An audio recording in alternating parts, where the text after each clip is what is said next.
वही एक कोट है योगानंद जी का, बहुत ही encouraging. A saint is a sinner who never gave up. A saint is a sinner who never gave up. जो संत है आज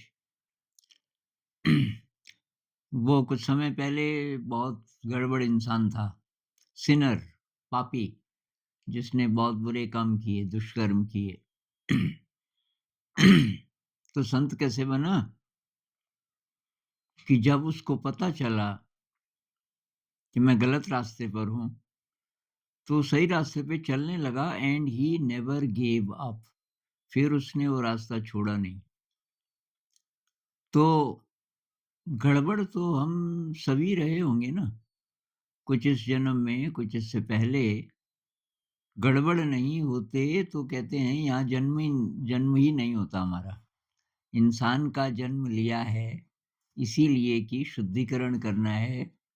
ये जितने दुष्कर्म किए हैं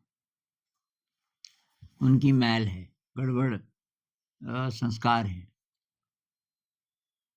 गड़बड़ कर्मों की मैल है, समझ लीजिए। और उसको धोने के लिए तब हम जन्म लेते हैं बार-बार। उद्देश्य है कि हम एकदम साफ हो जाएँ। वो गाना है ना, लागा चुनरी में दाग, चुनरी में दाग लगा हुआ है, तो बाबुल से आँखियाँ मिलाऊँ कैसे, ऐसे ही मर गया। तो जिसने भेजा था इस दुनिया में, उनसे आँखें कैसे मिला पाऊँगा? क्योंकि ये जो चुनरी है, इसमें तो दाग लग गया। चुनरी क्या है? हमारा ये मन। और शरीर तो मर जाएगा, लेकिन ये जो संस्कारों के, गड़बड़ कर्मों के दाग लगे हैं, ये जाते हैं कि हमारी एस्ट्रल बॉडी के साथ ये ट्रैवल करते हैं। और जिसको आत्मा कहते हैं, आत्मा तो मतलब अजर है, अमर है, इटर्नल है। लेकिन आत्मा का उसका काम करती है कि उसको दोबारा से फिर मौका देना, उसको पूरी एनर्जी देना, वगैरह-वगैरह। लेकिन हमारी जो फ्री विल है, इंसान को मतलब ये भी दिया हुआ है ना, अ, बुद्धि, विवेक इत्यादि ये जितनी हमारी शक्तियाँ हैं मन की, ये भी दी हुई हैं। और इनके उपयोग से फिर हम कर्म करते हैं। और दुष्कर्म कर रहे हैं, ये तब पता चलता है जब काफ़ी गड़बड़ हो चुकी होती है, और उसके बाद तब हम सही चलना शुरू करते हैं। लेकिन भटक भी जाते हैं फिर भी। तो जो भटकता नहीं है, जब रास्ता पकड़ लिया and he never give up, अगर उसने छोड़ा नहीं वो अच्छा रास्ता, तब वो संत बन जाएगा। अब संत की परिभाषा ये है कि वो राग और द्वेष से मुक्त हो गया। संत का मतलब ये नहीं है कि उसमें सिद्धियाँ आ गई, अब वो हवा में चल सकता है, अब वो पानी में चल सकता है, ऐसा नहीं। वो शुद्ध हो गया। राग नहीं है, द्वेष नहीं है, कोई वासना नहीं है। तो जो दिव्य जो गुण हैं, बस वही-वही है उसके अंदर। अनंत करुणा है, अनंत मैत्री है, वगैरह-वगैरह। और उसके उदाहरण भी हैं। अंगुलीमाल देख लो। अंगुलीमाल की कहानी आपने सुनी होगी कि किसी बात पे गुरुजी बहुत ज़्यादा नाराज़ हो गए थे, ऐसा कहते हैं। किसी ने इल्ज़ाम लगाया कि जो गुरुजी की पत्नी है, पत्नी के साथ की अ, इसके गलत अफ़ेयर्स हैं। क्योंकि अंगुलीमाल बहुत ब्राइट था, बहुत ज़्यादा एक्सेप्शनली ब्राइट, और जो बाकी स्टूडेंट्स थे, वो उससे जलते थे एक तरह से। तो उन्होंने ये आरोप लगाया, गुरुजी कहीं गए हुए थे बाहर। जब वो वापस आए तो उन्होंने बोला, गुरुजी आपको तो पता ही नहीं है, ये ऐसा-ऐसा है। तो गुरुजी ने उसको बहुत कठोर सज़ा दी।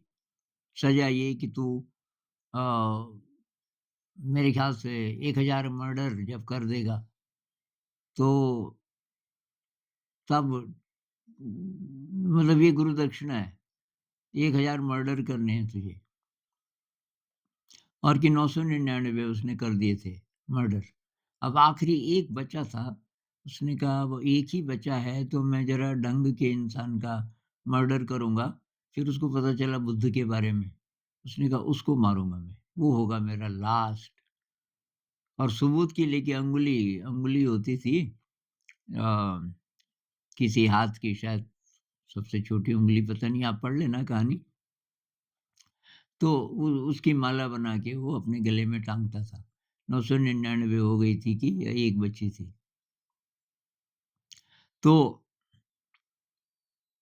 अब कल अगले दिन बुद्ध को जंगल के किसी रास्ते से गुज़रना था और वो वहाँ पहले से था। इधर से बुद्ध गए, उधर से अंगुलीमाल सूरज उगाया था, बहुत खुश। तो ठहाका लगाते हुए आ गया।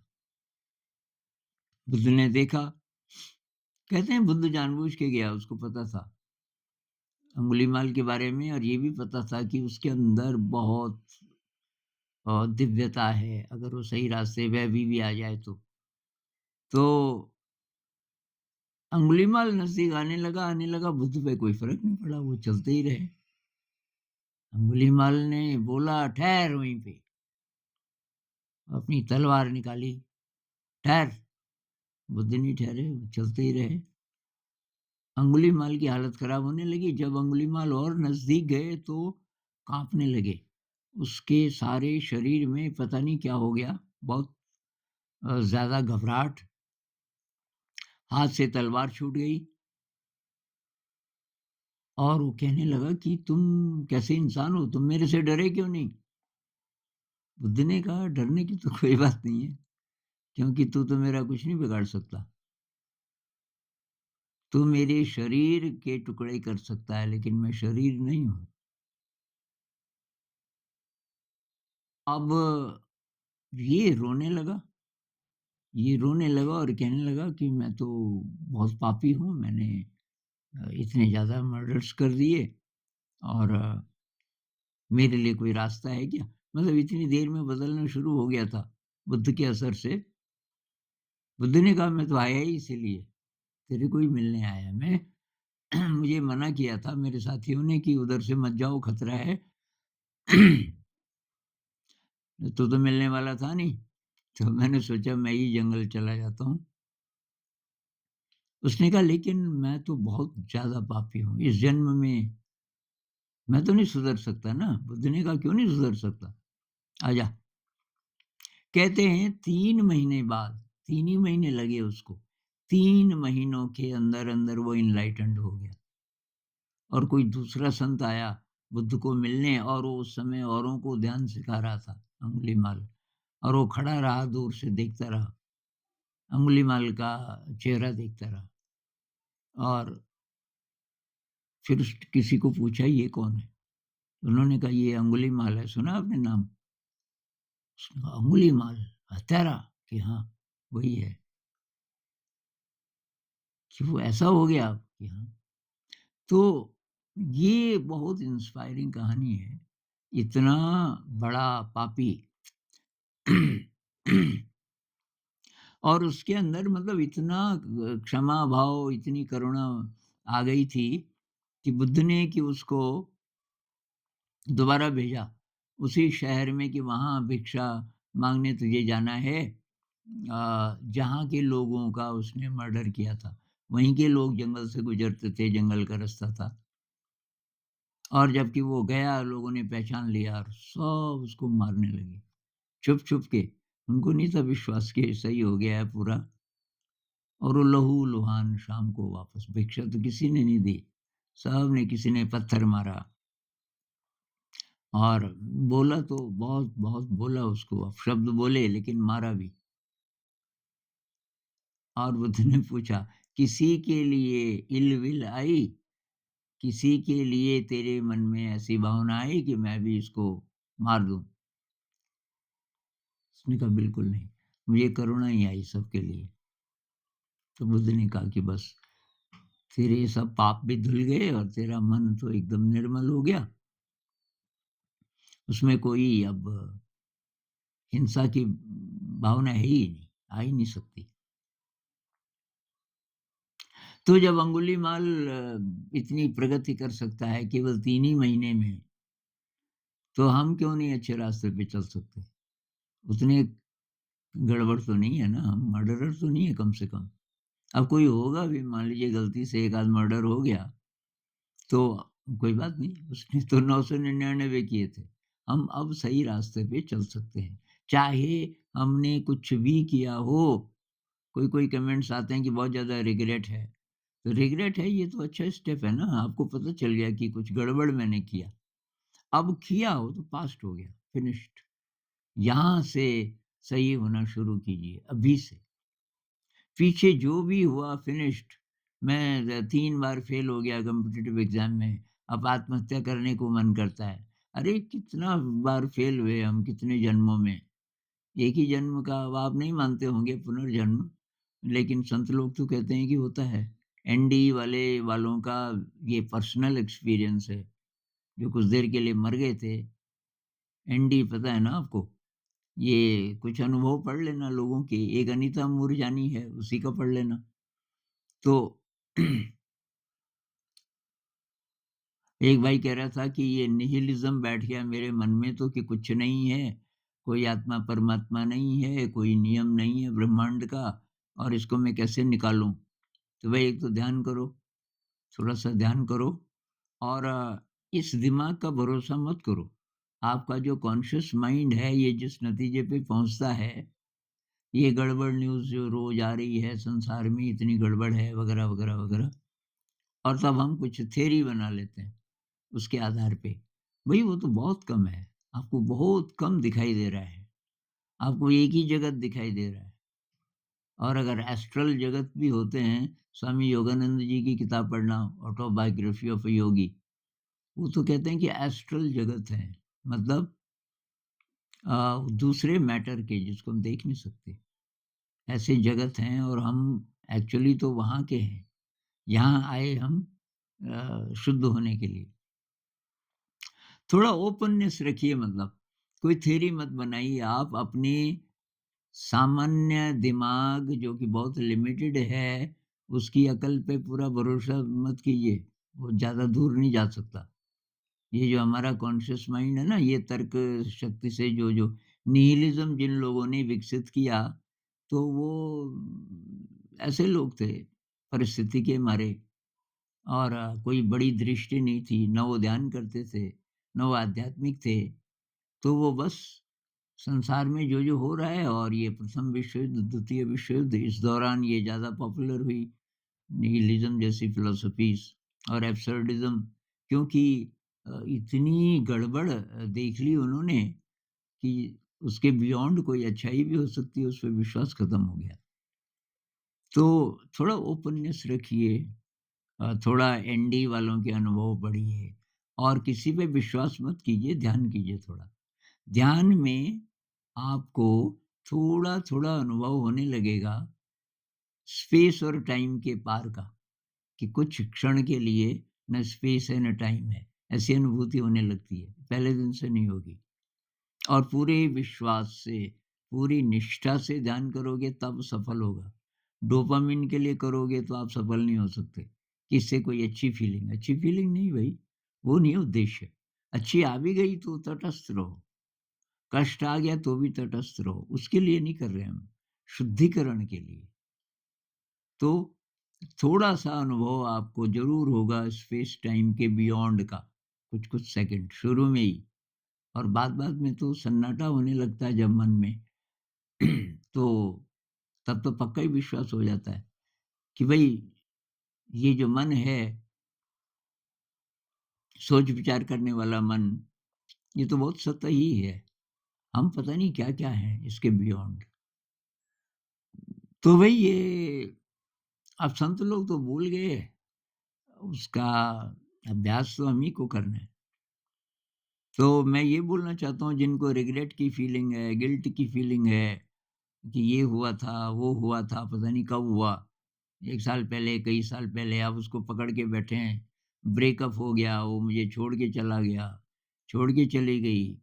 कुछ लोग कहते हैं कोई लड़कियाँ मेरे शारीरिक संबंध हो गए थे, किसी से प्यार हुआ था, अब मैं तो सिनर हूँ मतलब और मेरा तो मुझे तो तब आत्महत्या कर लेनी चाहिए क्योंकि अब मेरी शादी भी नहीं हो सकती और वगैरह-वगैरह। अरे भई जो हुआ उसको भूल जाओ, फिनिश्ड। नई नई ज़िंदगी शुरू करो। हमने पता नहीं कितने-कितने जन्मों में क्या-क्या दुष्कर्म किए होंगे। अब आप नहीं भी मानते, इम्प्रूवमेंट हो सकता है ये मानते हो?